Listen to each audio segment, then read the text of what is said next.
Hi everybody, skincare update, current skincare routine for spring 2020. It's a slightly weird one because most of us have been in lockdown, and I know that for some people that's done really strange things to their skin, so I'm going to go through what's been working really well for me and prepping my skin for going into summer. Although we've had amazing weather here, so I feel like we've almost already had our summer, but we haven't. For the people who don't like a long, rambly, waffly old video, I'm going to do this one slightly differently, and at the beginning I'm going to tell you exactly what I've been doing, like an ABC of my routine, and then I'll list the products underneath so that you can watch just a couple of minutes really and get the gist of what I'm saying. But for those of you who want a longer video, you can see me talk through the product. So lockdown skin. I have felt that mine hasn't been too bad, but I've been fortunate enough to be spending a lot of time outside, running around after the kids, going on our walk and doing bits and pieces in the garden. So I feel like it's had a lot of fresh air. I've actually got a little bit of a tan despite religiously wearing SPF 50.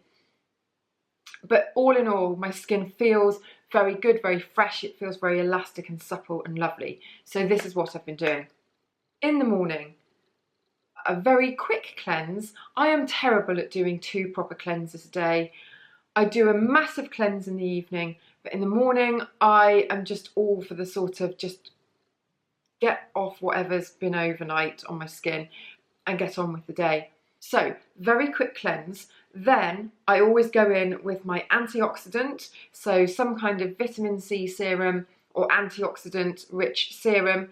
And the way that I remember to apply my antioxidant is that I just see it as a little sort of duo sidekick to my sunscreen. So if I'm wearing sunscreen, I always wear an antioxidant. I use an antioxidant a lot anyway, but some mornings I might have a hyaluronic acid serum or something different, and it just reminds me if I'm using an SPF, I'm going to be outside, then I want my antioxidant, absolutely. So light cleanse, antioxidant, then either in with a moisturiser and sunscreen or just the sunscreen. Now I did a video on sunscreens not that long ago, so I'll link to that below, and you can go and see what my 3 favourite ones that I've been using on rotation are. So that's very simple so far, isn't it? It's all very simple. Light cleanse, antioxidant serum or vitamin C serum, and then in with my moisturiser and SPF, or just my SPF if it's a moisturising one. The evening is where it gets slightly more complicated, but not much. I'll keep it simple for you and break it down, and it's this. I alternate between going really hard in with the retinol, and then the next night I make sure that I rehydrate and replump and just let it repair and regenerate. I'm not saying that the retinol destructs it or destroys it, but I just give it a bit of a rest. I know that some people go in with retinol every night, and you can do. I just sometimes think that overwhelms my skin. So one night hard in with the retinol, the other night hard in with the moisture. And that is it. So I do cleanse, balm cleanse, especially if you've been using sunscreen, because that stuff is designed to stick. Then if it's a hydrating evening, I'll go in with a hydrating serum followed by a hydrating moisturiser or mask. And then on the retinol night, I normally just cleanse and then straight in with the retinol. You could go in with the serum, but I just like to get the effects of the retinol and just leave it at that. 2 things to note: if I want to do any exfoliating, then I do my exfoliating as in sort of AHAs. I do that on the hydrating night. So I have been known to exfoliate, chemical exfoliate, and then go in with a retinol. But last year I kind of feel like I experimented a little bit too much, and I'm just not prepared. Life's just too short to have downtime on my skin. I know some people, you know, they think it's worth it to go through the downtime to get the results, and maybe I'll feel like that as I get older.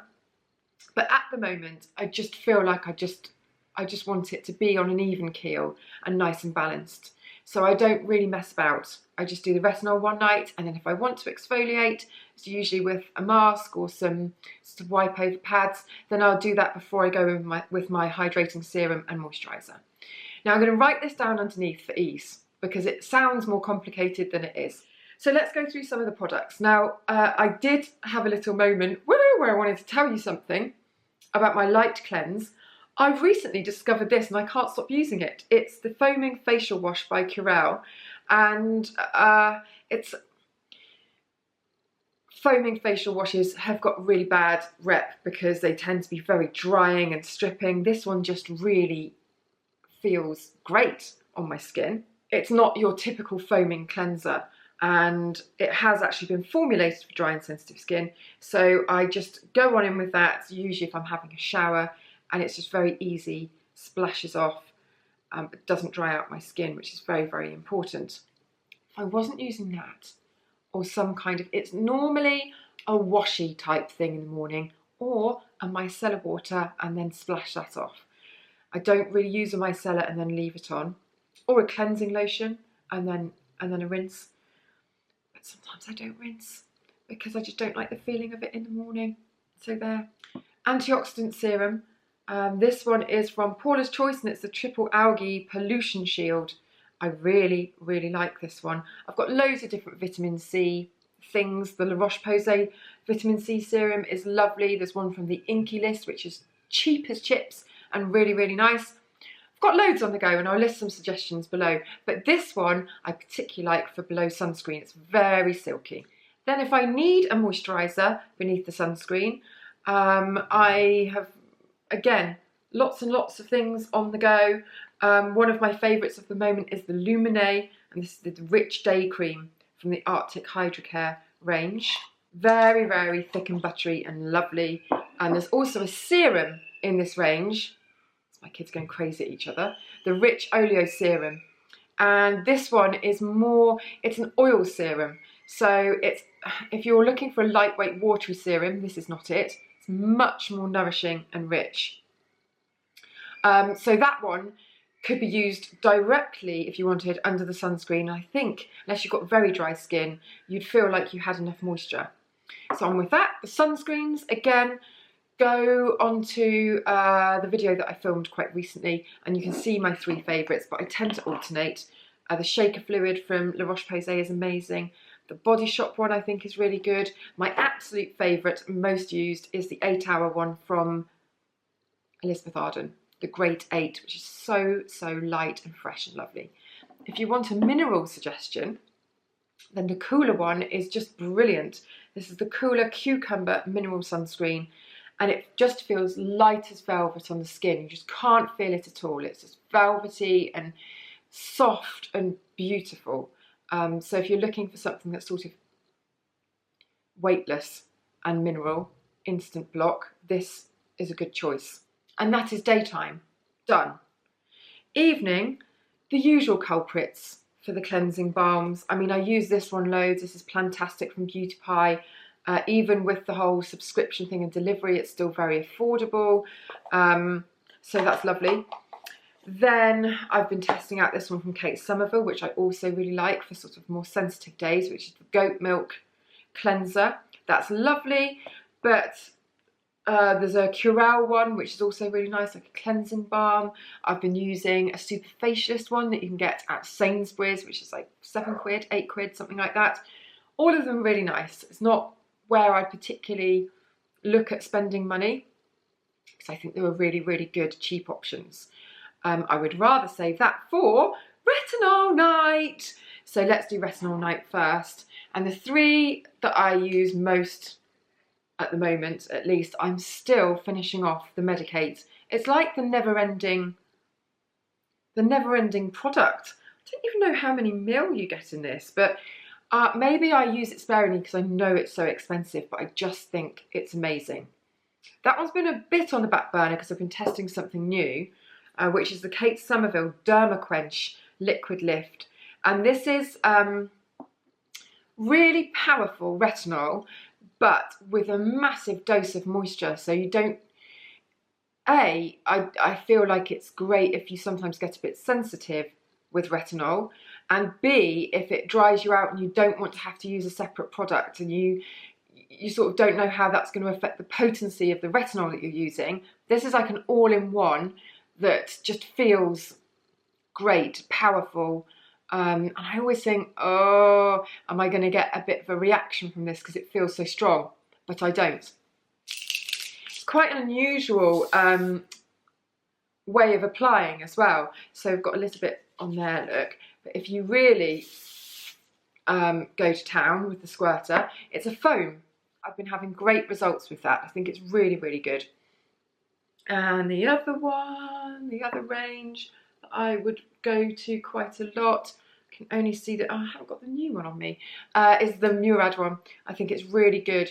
That has an eye serum, a serum and a night cream that's an all-in-one.